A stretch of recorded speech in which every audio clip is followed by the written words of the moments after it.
Hello and welcome to Bookish and Beverages. I'm Melissa and I share delicious beverages and summary recaps on fantasy book series so you can remember what happened without having to reread it. And today we'll be diving into Iron Flame by Rebecca Yarros. This is book number 2 in the Empyrean series. Content warning, there are full spoilers ahead. We'll be going over all of the main plot points, characters, world building, and plot twists. So, if you have not read this book, I highly suggest you pause, finish reading it, come back later. Unless you just don't fucking care, well then carry on. Let's go get our drink. For our beverage today, we'll be making a fiery cinnamon spice tea. Here's what you'll need. In a small saucepan, add 1 crushed stick of cinnamon or half a teaspoon of ground cinnamon, 4 to 5 whole cloves or an 1/8 teaspoon of ground cloves, 1 teaspoon of dried orange peels, and 1½ cups of water. Turn the heat on high. Bring everything to a boil. Then lower the heat to low. Cover and let it simmer for 5 to 10 minutes, depending on your spiciness preference. Turn the heat off. Add 1 teaspoon of black tea. Cover and let it steep for an additional 3 to 5 minutes. Once it's done steeping, the tea will have a rich golden brown color. Grab your favorite mug and a strainer. Strain the tea. Add honey or sweetener to your taste. Stir and enjoy. Drinks in hand, let's fly right into our book. Iron Flame picks up right where Fourth Wing ended. So Violet is processing the revelation that her brother has been alive this entire time and that they are at the rebuilt city of Orisha. Brennan leaves to meet with Xaden in the assembly. Violet sneaks after him and listens in on the meeting with Imogen and Bodhi in the hallway. The assembly votes to return the cadets back to Basgiath. Before she leaves, Violet gets more alone time to catch up with Brennan. He reveals that Taryn's previous rider, Naolan, sacrificed himself to heal Brennan, after which the dragons hid him in the caves beneath Orisha. Reunited with her dragons, Violet is surprised to see a grown, sassy teenage Andarna, and we are here for this. The crew that fought the Venin near Athbane head back to Basgiath. Arriving just in time for graduation, they convince leadership that they are not dead as they show up, and their names are announced on the death roll. Awkward. They share their redacted story with General Sorengale, and she believes them, leaving Daddy Atos pissed. Violet confronts Dane in front of everyone and threatens him. Touch me and I'll cut your fucking hands off. Violence indeed. Violet and Xaden are introduced to the new Vice Commandant, Major Varish. This dude is bad news fucking bears, getting kicked out of his previous job for being too torture happy. And they thought it was a good idea to put him in charge of students? Xaden receives his postgraduate assignment, and it's going to have him and Violet doing long distance, with their dragons only getting to see each other every 7 days. On top of that, there's already trouble in paradise for these lovebirds, with Violet continually asking for more information and Xaden unable to share his secrets. They've drawn a line in the sand that only time or a hot shower can fix. And it's conscription day all over again. Rhea and Violet are posted at the parapet to take names before the crossing. Along comes Arik, aka the king's 3rd son in disguise, and Sloane, Liam's sister. Unfortunately, there's no meet cute for Sloane and Violet. Sloane is full of hate towards Violet for getting her brother killed.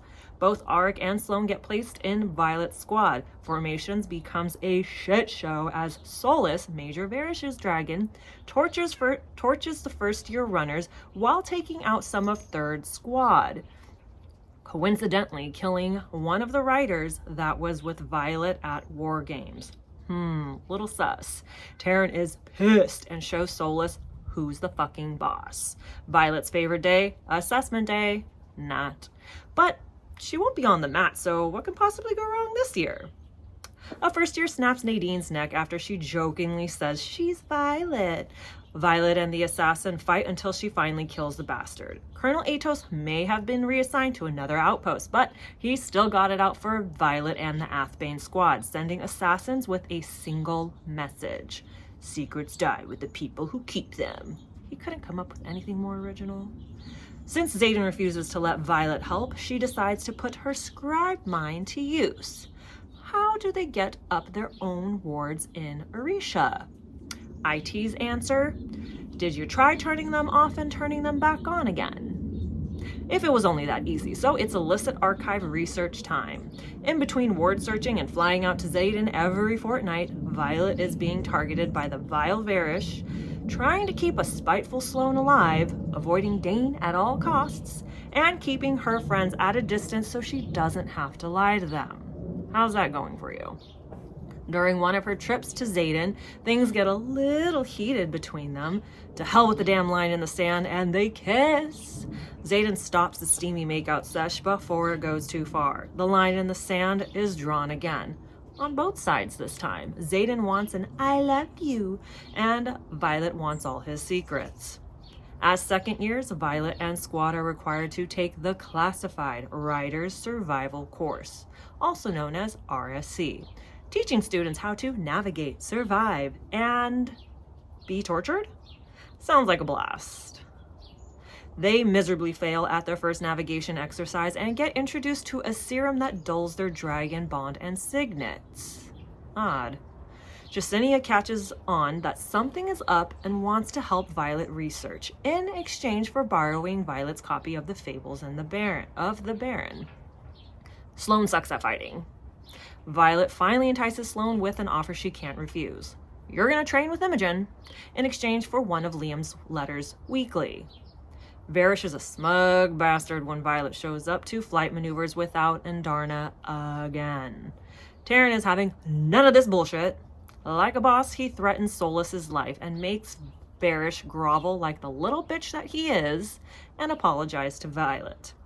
Violet shows up at Xaden's outpost, and he asks her to put on a show by kissing him, and boy, do they turn up the heat. Mira interrupts, and surprise, she's now stationed at Xaden's outpost. Like any normal sibling relationship, Violet and Mira bond over throwing knives. Just your typical run-of-the-mill. Violet tries her luck and asks Mira about the wards, since her signet can extend the wards around her.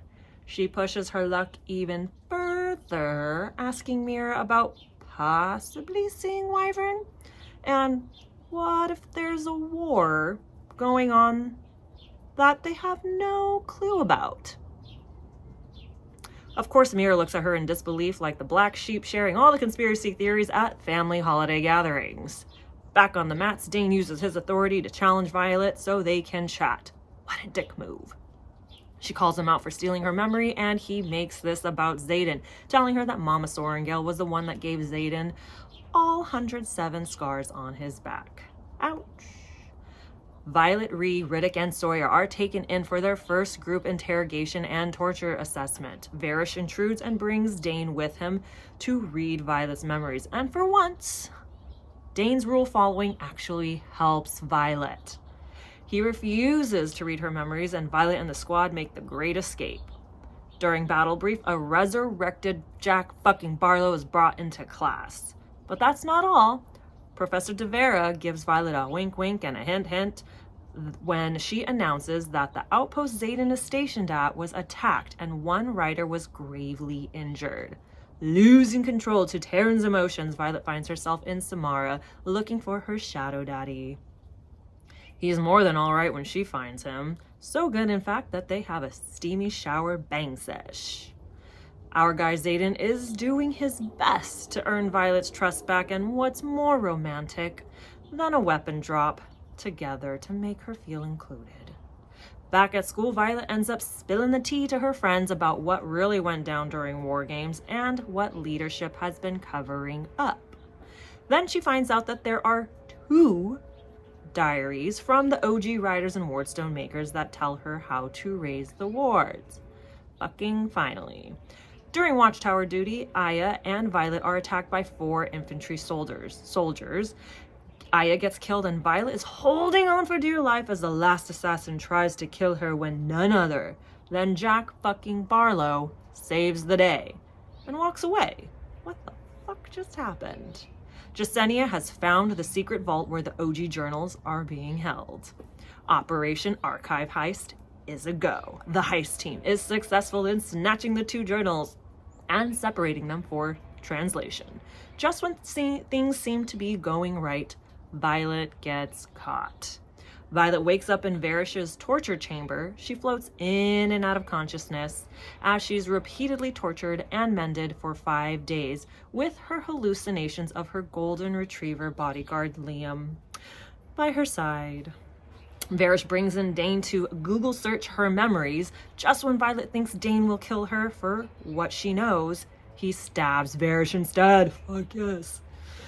Xaden arrives, killing his way to the torture chamber. Together, Xaden and Violet finish off Varish. Take that, motherfucker. Reunited and it feels so good. I'm not a singer, so do not hold that against me. Xaden and Violet finally exchange their I love yous. Also makes Dane swoon. I thought that was too funny. Mama Sorrengail shows up and chats with Violet, telling her that Xaden owed her a favor after letting him and the marked ones into the quadrant, and keeping Violet alive was that favor.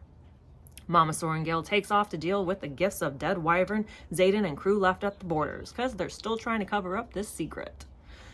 Dane calls for formation, and they spill the tea to all the cadets about leadership covering up the venin. Those who want to do something about it, yeet on out with Xaden and crew to Arisha. Brandon did say he needed more riders, right? What else do they need? Weapons and a luminary to create them. We'll make them. Ryerson House is established as the new home base for the cadets, where they continue with modified lectures and training. Modified lectures meaning they're actually learning the real history. And Darna finally wakes up from her dreamless sleep. She's sassier than ever, but she's having troubles with one of her wings. Mira shows up with more riders. Turns out Mama Sorrengail spilled the tea and let all the other riders at the outpost make their own decisions. Do we stay or do we go? Brennan comes to greet a surprised Mira, and she decks him in the fucking face. So much for a happy reunion, but I'd be pissed too. Violet finishes translating the diary instructions to activate the wardstone. They give it a go, and in utter disappointment, nothing happens.